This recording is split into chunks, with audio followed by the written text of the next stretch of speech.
trying to figure out what courses are and trying to change your study habits and trying to identify that food in the cafeteria, what it is.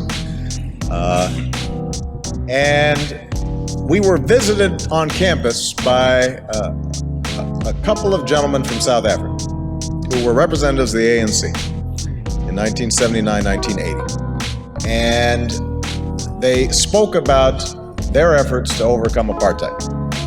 And for about an hour, myself and a group of students listened to these young men who were not much older than we were describe the extraordinary struggles they were going through, the sacrifices that were being made, people who were enduring jail and torture and beatings because they had a sense that somehow, some way, justice would prevail. And that brief meeting, I think, in some ways changed my life, because what it told me, first of all, was that ordinary people can do extraordinary things when they're given an opportunity. We sometimes think that our leaders have to have fancy degrees or well-educated or some public office somewhere. These young men had none of those things.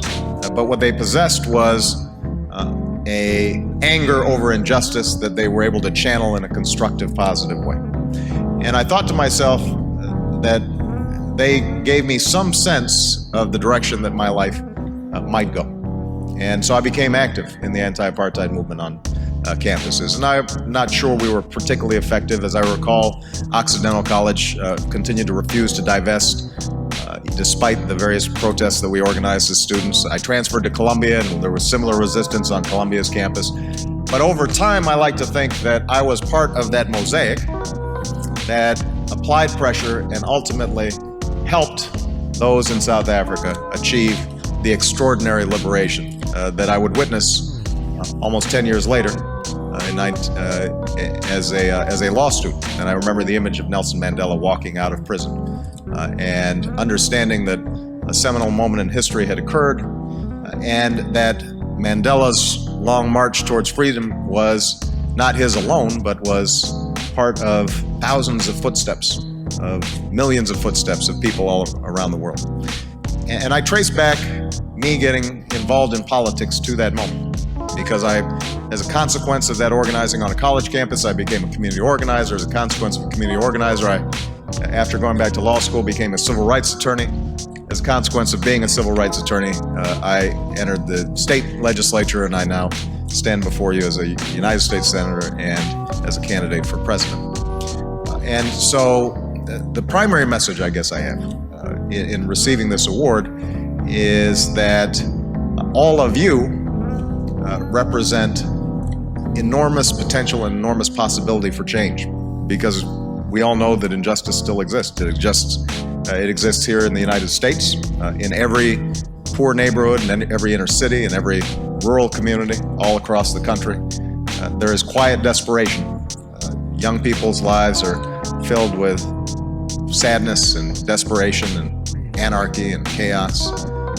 And obviously all around the world, we see those same symptoms of hopelessness made manifest in places like Darfur, places like the Middle East, in places that too often are forgotten about and not written about until they flare up in tragedy. So I hope that all of you who are on the brink of doing extraordinary things decide to channel that talent and that energy and that imagination to figuring out how do you move the process along for a better history. How do you put your shoulder against the wheel and move that boulder up the hill? And I'm absolutely confident that if all of you take up that challenge, the world is waiting for you, ready to be changed.